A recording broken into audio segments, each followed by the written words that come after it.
If you're watching this, that means that you're a new hire to LM Log Homes, so congratulations. Today's training is going to be on machine guarding. I'm Lane Meekum, the safety manager at LM Log Homes, and as I said, we're going to go into some machine guarding today. So what a machine guard is just like it sounds like. It's anything that guards you from a machine. What I mean by that is not necessarily keeps you from using machine, things like that, but things that keep you from the dangerous parts of a machine. So like if you're using, for example, a compound miter saw or a chop saw, as most people call it, it's going to have kind of a plastic guard around the blade that as you pull down the machine, that guard's going to lift up and expose the blade. The guard is what's going to keep you from getting caught in stuff, getting hit by things, and getting hurt pretty bad.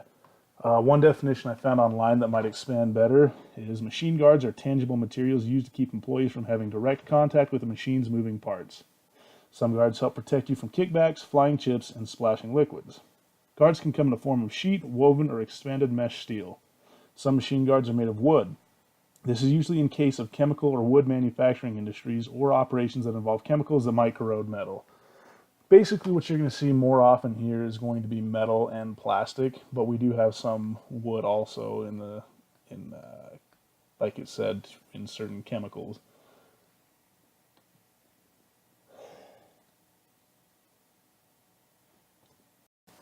So to maybe talk a little bit more on what a machine guard is and put it into terms that everybody can understand. If you're working here, that means that you drive. Everybody here has to have a driver's license. So at the very least, you kind of have a basic knowledge of automobiles. One thing that everybody's probably seen that we can call it a machine guard and technically make it that is mud flaps on a truck. It's going to keep things from flying backward. So technically we can call that a machine guard. Another thing is if you pop the hood, you'll notice the fan that's inside your motor. There's going to be a guard on top of that that keeps you from getting chopped up by the fan if you're doing stuff. So those are two quick ways that we can kind of describe it, and like I said with the saw earlier. So with that, let's get into some safety tips on how to avoid getting caught in these things. So let's take a minute now and kind of go over different types of guards. There's going to be 4 of the main types. I mean, if you really get nitpicky, we can probably pick out more, but 4 is kind of the general accepted number. So the first one, the most obvious, is a fixed guard. That's anything that is fixed. It's in place. It doesn't move. We don't take it apart, anything like that.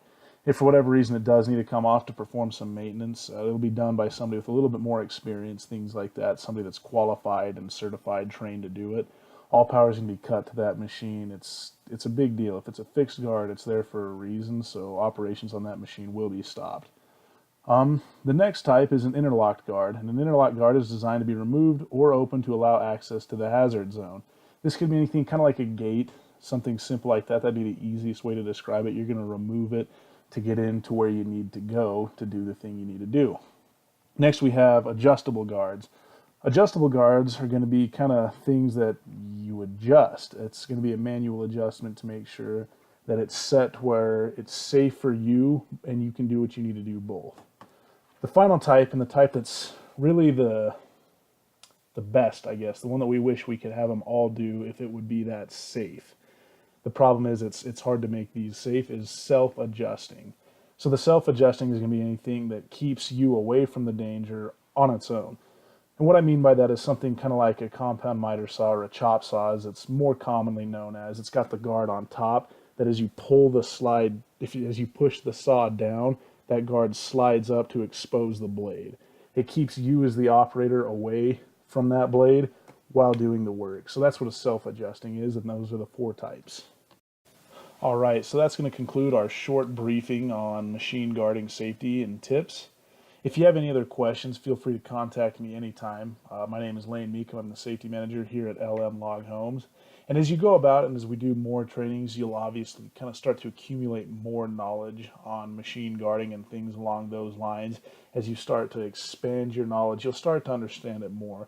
I know it might be a little overwhelming, especially with this short video, and unfortunately we didn't have more time to kind of go over, and unfortunately we don't have enough time to sit down with each of you and answer all of your questions individually. But if you have any questions, please ask. We'd much rather have me spending time answering questions that may seem silly to you versus you doing something because you didn't want to feel silly asking me a question. So with that, once again, good luck out there, stay safe, and let's have a good productive work day.